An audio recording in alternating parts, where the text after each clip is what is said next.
Hello and welcome to York Observatory's weekly TeleTube broadcast, the online astronomy and astrophysics program written and presented by the students, faculty, alumni, and friends of York University.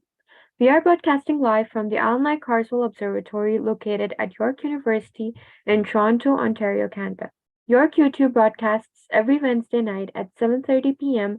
local Toronto time. For any questions or comments you have of our past shows, or if you have suggestions for future topics, please send us an email at observe@yorku.ca. You can always connect with us on Twitter or Instagram with the handle at York Observatory and Facebook at Alumni Carswell Ops.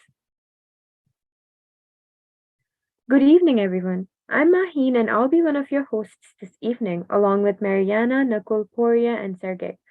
Tonight, we will be discussing all the amazing sky events happening in 2023 and give you some tips on how you can make the most out of them. It's a year full of astronomical opportunities. Before we get started, I would like to mention that the observatory at your campus is in Toronto, and we would like to welcome you all to our show and to acknowledge the traditional land that our telescope is on. The observatory acknowledges its presence on the traditional territory of many indigenous nations.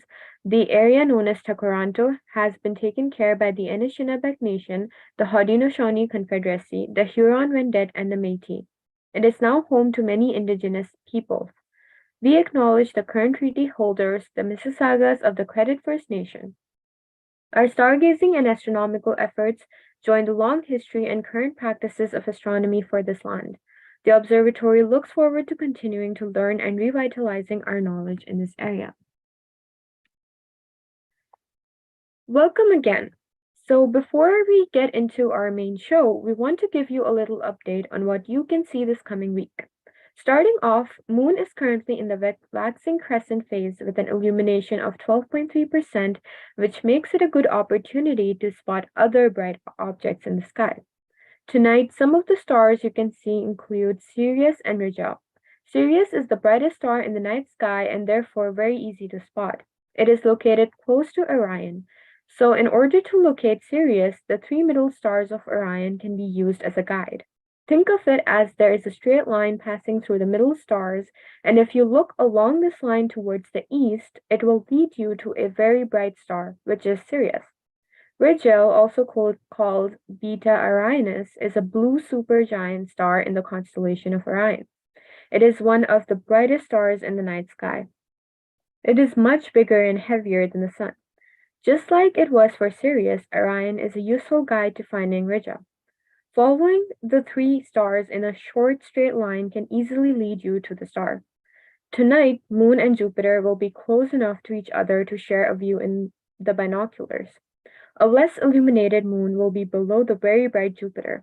Asteroid Juno will also be positioned a palm's worth to Jupiter this entire week. Hyades cluster is a good target to keep in mind for January 26th, the entire night. It contains several hundred stars and is an amazing target to view with a pair of binoculars if you are in a light pollution-free area. One of the planets to keep in mind for this month is Uranus. It will be visible nearly all night during January. The best time to observe it is during the time of early evenings when it will be the highest in the sky. I can't end this section without mentioning the green comet, which is currently visible to the naked eye under good sky conditions. Since it is currently approaching perigee, that is its closest point to the Earth, it is getting easier and easier to spot. This comet was actually a very recent discovery in March of 2022. It is expected to reach its brightest magnitude in early February. Happy observing, everyone. I will now hand it over to Marianna to take us deeper into our topic for today. Thank you, Maheen. Now, to go along with our What's Up in the Sky, I would love to share some top sky moments that are coming up in our 2023 new year. These are just a few of my favorites that I'm looking forward to, and I'm eager to see what everyone else is excited for. Starting off pretty early in the year, on February 22nd, we will be able to see a bright Jupiter and Venus grouped together along with a beautiful waxing crescent moon.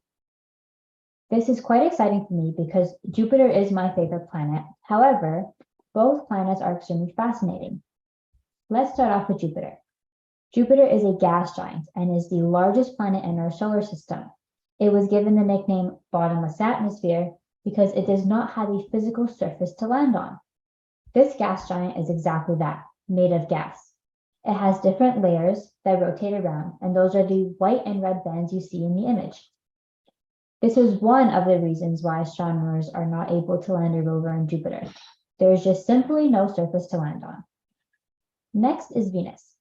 Venus is the second closest planet to our solar system, to our sun, and it is also the hottest planet in our solar system, with an average temperature of around 462 degrees Celsius. Now, you may be wondering why Venus is the hottest planet in our solar system if it's not the closest planet to the sun. This is due to its atmosphere, which has a high concentration of carbon dioxide, which causes an intense greenhouse effect. This atmosphere allows for heat to be trapped and to warm up the planet. Finally, the waxing crescent moon. This is the moon phase after the full moon. It has an illumination of 7%, and the right edge will become brighter as it approaches 50% illumination in the first quarter phase. Like all moon phases, it will last around 7 days.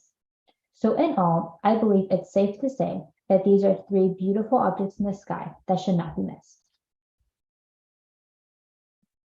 The next exciting event I would like to talk about is on March 23rd of this year. We will be able to see 3 beautiful planets and of course the moon, all in one night. Venus, Jupiter, Mercury, and a waxing crescent moon phase will be visible in a 30-degree long line.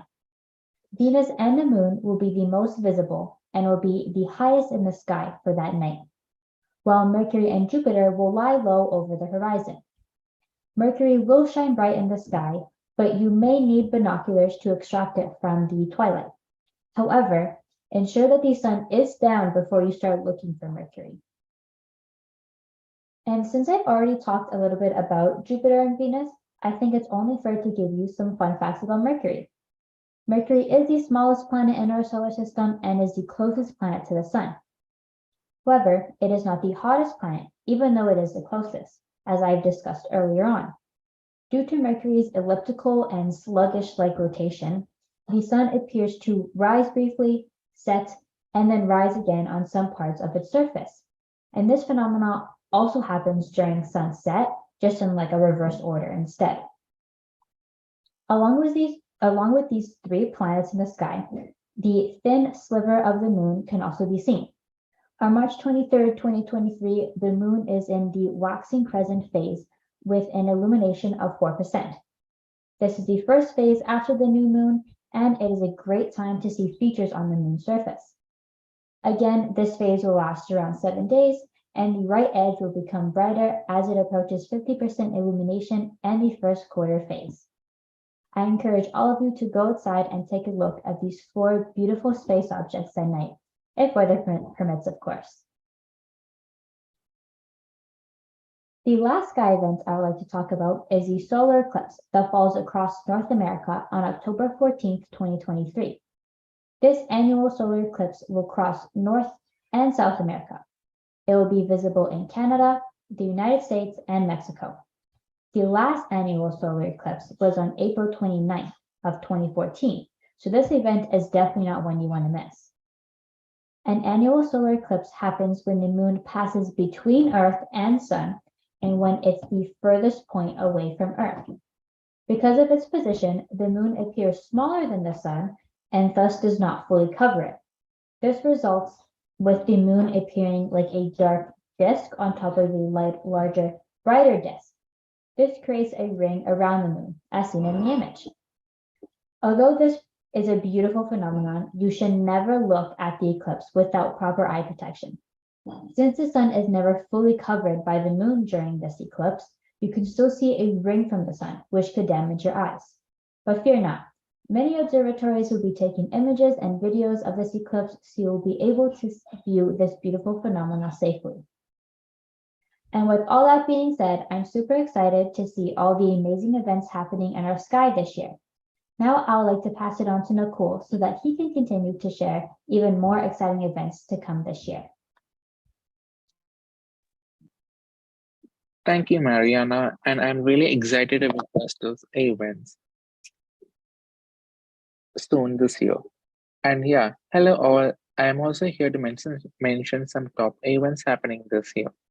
First, I would like to go with the Venus, Saturn, and a crescent moon at dusk, which is happening. Oops, wait, my bad, it already happened on Jan 23. Saturn, Venus, and Moon form a tidal line 10 degrees long, low in the southern western sky after sunset. About 2.5 days old and just past pedigree, the slender lunar crescent appeared about 6% larger than the average. The two planets made a close conjunction on January 22 when they were separated by about a third of a degree, and on January 23 they lie a little over a degree apart. At magnitude minus 3.9, Venus outshines Saturn by a factor of 75 and lies about 229 million kilometers away, comparing to Saturn's 1.6 billion kilometers. Saturn is on its way to conjunction with the Sun in February and reappears in the morning sky in early spring. Venus continues to rise rapidly each day on its way to an excellent evening apparition for Canadian observers to late July. I hope you were lucky enough to observe it, but I wasn't. Next one is close conjunction of Venus and Jupiter. Following the Venus and Saturn conjunction, which happened in January 22nd, the Venus and Jupiter conjunction is happening on March 2. Venus and Jupiter make a specular close conjunction as they pass over 0.5 degrees from each other in the southern western evening sky after sunset. Venus outshines Jupiter by 2 magnitudes. Observers looking through a telescope can see the pair in the same field of view with an appropriate eyepiece. In a scope, the disk of Venus appears 85% illuminated and spans just over 12 arcseconds. Jupiter spans about 34 arcseconds and easily reveals its two main equatorial belts and three of its four bright Galilean moons. This conjunction can be seen through the naked eyes, and don't miss a chance. Next is the morning moon brushes the Pleiades. Make a plan to rise early on this July morning to get a preview of some winter stars and a waning crescent moon in the eastern sky before sunrise. The moon finds itself in Taurus just under 3 degrees southeast of the Pleiades and 9 degrees northwest of this Hydra star cluster. Higher up and to the right sits Jupiter, now rising higher each day in the morning sky. It's 38 arcseconds wide, disk shining at magnitude minus 2.3. If we have binoculars, take a look for faint Uranus about 11 degrees east of Jupiter. At last, the Geminid meteor shower, one of the most prolific and reliable of this year, peaks in the late hours of December 13 and into the early morning of December 14. The moon, just a couple of days old, stays out of the way this year to allow the faintest meteor to appear in the dark sky. Geminids appear anywhere in the sky, trace their path back to the radiant in Gemini near the star Castor. Look just after dark for a few brighter Geminids that may enter the atmosphere at a shallow angle and burn slowly across the sky, although most activity happens later in the night and into the following morning. The Geminids occurs as the Earth passes through a debris stream left by the asteroid 3200 Phaethon, an Apollo asteroid discovered in 1983. The entire shower runs from December 4 to 7 approximately. But wait, we still do have some more events in our list. I'm giving over to my colleague Pouria, who will be continuing the show with some cool events. Make sure to mark those events on your calendar. Take it away, Pouria. Thank you so much, Nakul. And hello, everyone. I'm very glad that it's now my turn to talk about this year's astronomical event. So the first event I'm going to talk about is the peak of the Perseids meteor shower that will happen this summer on August 12th to August 13th. We're going to witness the peak of a meteor shower at its peak in the constellation Perseus at these times. This event is going to be visible only to people in the northern hemisphere. So good for us. You better mark your calendar not to miss the chance. Next up, we have the occultation of the moon on a star named Antares, or Alpha Scorpii. Now, why is this called? Why is the star called Alpha Scorpii? So, in astronomy, we use Greek letters to name the stars in order of their brightness and luminosity, with Alpha being given to the brightest star and Omega being given to the dimmest star in a constellation. So this name means that Alpha Scorpii is the brightest star in the constellation Scorpius, which looks like a scorpion, of course. Another name for Antares is the heart of the scorpion. Now that sounds very cool. This event will happen on August 24th at 22:38 EDT and will be visible from Canada, the United States, and Mexico. Once again, the three countries of North America unite. Although, based on the map I've seen, it's going to be visible mostly in United States. And if you're near United States and Canada, you might have a chance to see this. And then as our third event, we have another meteor shower, which is called Orionids. The reason for its name is that it will happen in the constellation Orion. This constellation gets its name from a hunter in the Greek mythology called Orion. So this looks like a man with a weapon. A fun fact about Orion is that it is visible throughout the world because it resides on the celestial equator, which resides right on top of us. This event will start on October 20th and October 21st and will continue until mid-November. So as always, remember to get your camera, telescope, or anything else ready for this magnificent event. And as our final event, we have a hybrid solar eclipse. A hybrid solar eclipse happens when the moon is too close to the Earth and starts to block the sun rays from reaching Earth. Hybrid eclipse will look like a total eclipse in some parts of the world and happens every year. Unfortunately, this event will not be visible to us because the eclipse will start at the southern Indian Ocean and will move across Western Australia and Indonesia. Well, if you're somewhere in these parts of the world, this event is going to be happening on April 20th. It's a shame we would not be able to see it. Now that the events are over, I would like to pass this on to my friend Sergiy, who will talk about this year's missions. Thank you, Pouria. I'm also very excited about these astronomical events that will occur in 2023. Aside from the natural astronomical events, there will also be events created from the dreams and hard work of human beings. In 2021, there were a total of 135 orbital launches. In 2022, there were 178. Let's go over some of the near-Earth orbit, lunar, and planetary missions that will occur in 2023. Starting with the near-Earth orbit missions, this year we'll see the following. The first launch of SpaceX's Starship is planned for early 2023, with the end goal of having it carry astronauts to either the moon or Mars in the future. 2 NASA astronauts and 2 Saudi mission specialists will be brought to the International Space Station in May.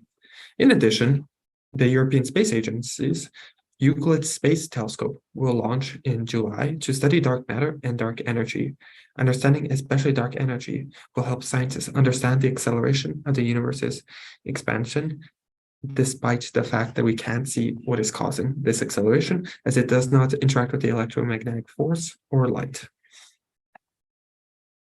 The Indian Space Research Organization, ISRO, is launching 2 astrophysics missions in 2023 to launch in February, and for a different country, China, China's Xuntian Space Telescope may launch in late December 2023.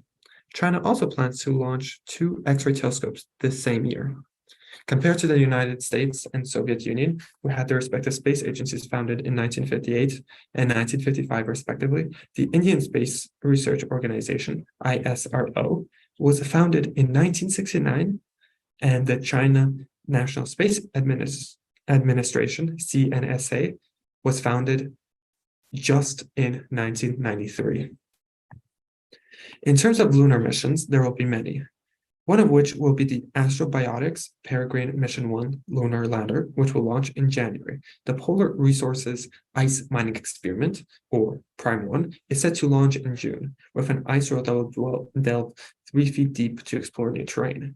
In terms of national launches, Roscosmos's Luna 25 lander will be launched in the first half of 2023. India will also field the Chandrayaan-3 in June, whose lander rover will be headed to the lunar South Pole.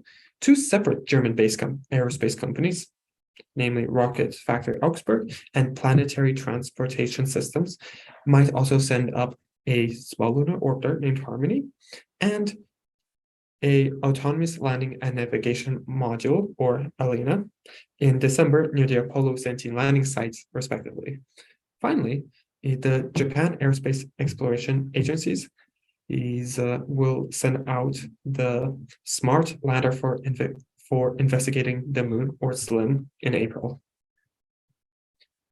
In terms of planetary missions, there are 3 significant ones in 2023. The first one being the Jupiter Icy Moon Explorer, or JUICE, which is launched by the European Space Agency, which will be sent out in April so it can reach the Galilean moons in October 2029. JUICE is going to focus primarily on Jupiter and its 3 large ocean-bearing moons, Ganymede, Callisto, and Europa, which excludes the 4th and final Galilean moon, Io, since JUICE stands for Jupiter Icy Moon Explorer, and Io is volcanic, which means that its surface is much younger than the ones on Ganymede, Callisto, and Europa, which is why the latter 2 are prioritized to learn more about the history of Jupiter and its moons.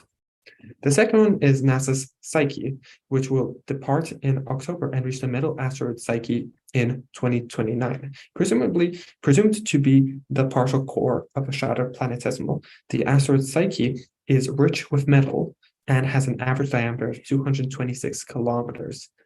The third one is MIT's ambitious Venus mission, which will launch in May and will arrive at Venus in late 2023 to drop a small probe into the atmosphere of Venus. The goal of this probe is to analyze, during its descent, the haze of Venus, the chemistry of the droplets that it encounters, i.e., are there any impurities or is there any fluorescence? The main question to answer is, are the droplets just sulfuric acid, or is there something more complex that could mean Venus's atmosphere might be habitable? The future of astronomy is brighter than ever. Well, everyone, you have been listening to the Allen I. Coswell Observatory's weekly TeleTube broadcast, the Astronomy and Astrophysics program written and presented by the students, faculty, alumni, and friends of York University. The hosts this evening have been Maheen, Nakul, Pouria, Sergiy, and myself, Marianna. Make sure to leave any comments or any questions in the comment section of the video and talk to us right now in chat. We will be around for the next 20 minutes to answer all of your questions. All of our programs are free, but if you would like to make a donation, see our website at yorku.ca/science/observatory. You can always connect with us on Twitter with the handle @York Observatory and check out our website for show notes, content, update, and contact information at yorku.ca/science/observatory. Thanks for tuning in, clear skies, and have a great night.